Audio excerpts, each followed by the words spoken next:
Dis bonjour Milka. Milka, je te présente ma crevette Milka. Et ça, gentil lapin. Ouais, c'est ça, casse-toi. Ouais. Un gras.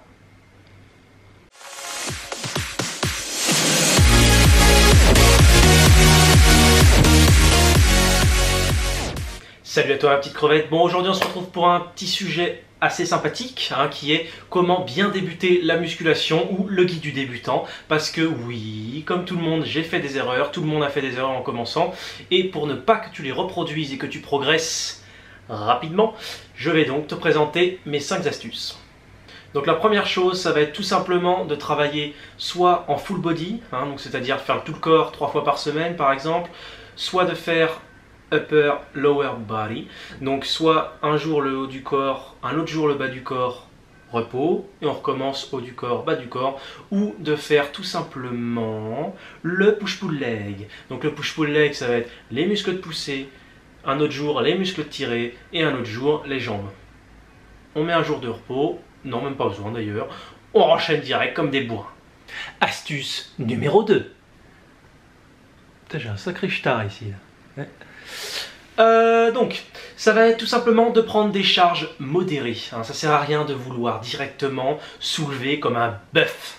De vouloir prendre des charges de porc, aller à l'échec tout le temps, faire des séries dégressives, etc.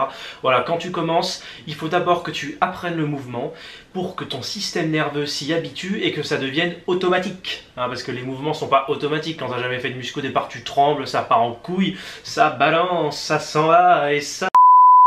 Et donc du coup, forcément, tu as besoin d'apprendre les mouvements. Donc tu mets des charges modérées et petit à petit, en fait, tu vas monter la charge. On va en parler après. Astuce numéro 3. Alors là, ça va être tout simplement de tenir un cahier d'entraînement. Faut prendre des bonnes habitudes dès le début. Si tu veux pas perdre ton temps, commence pas à t'entraîner à la one again. Genre, tu arrives à la salle, tu sais même pas quel poids tu prends, t'en prends un au hasard et c'est parti, tu soulèves. Non, voilà, essaye un minimum d'être régulier, de noter les charges que tu prends pour pouvoir ensuite savoir où tu en es et pas prendre des poids différents toutes les semaines, parce que sinon tu peux toujours arriver pour prendre des muscles, tu vois. Astuce numéro 4. Donc là, l'astuce numéro 4, ça va être tout simplement de chercher à progresser à chaque séance. Voilà, donc quand je dis à chaque séance, forcément comme tes séances sont différentes dans la semaine, en fait chaque semaine, je ne sais pas si c'est clair ce que je dis, mais chaque semaine, à chaque nouvelle séance, il faut que tu réussisses à augmenter la charge ou les répétitions, ou tu joues avec les temps de repos, enfin n'importe quel facteur. Mais justement, le fait, comme je t'ai dit avec le point précédent, de tenir un cahier d'entraînement, c'est que tu sais où tu en es à la séance d'avant et tu notes à l'avance, à la séance d'après, ce que tu vas faire. Comme je t'ai dit, donc en augmentant soit la charge progressivement, soit les répétitions, ou en diminuant le temps de repos, etc. Voilà, tu fais comme tu veux, mais en tout cas, l'essentiel, c'est d'essayer de progresser à chaque séance.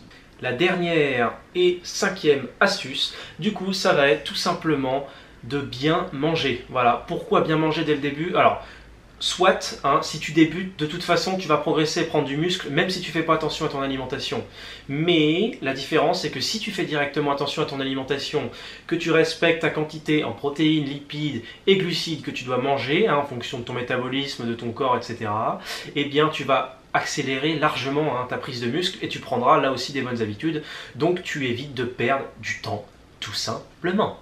Voilà, donc si tu fais tout ça, bon évidemment tu devrais avoir de bons résultats assez rapidement, surtout si tu es sérieux, assidu et que tu notes bien tes séances, etc.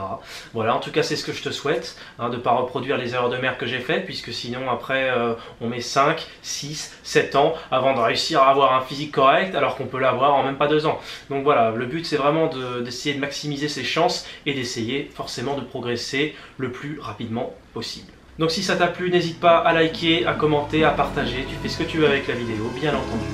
Et puis pour moi, du coup, je te dis à très bientôt dans une prochaine vidéo. See you next time.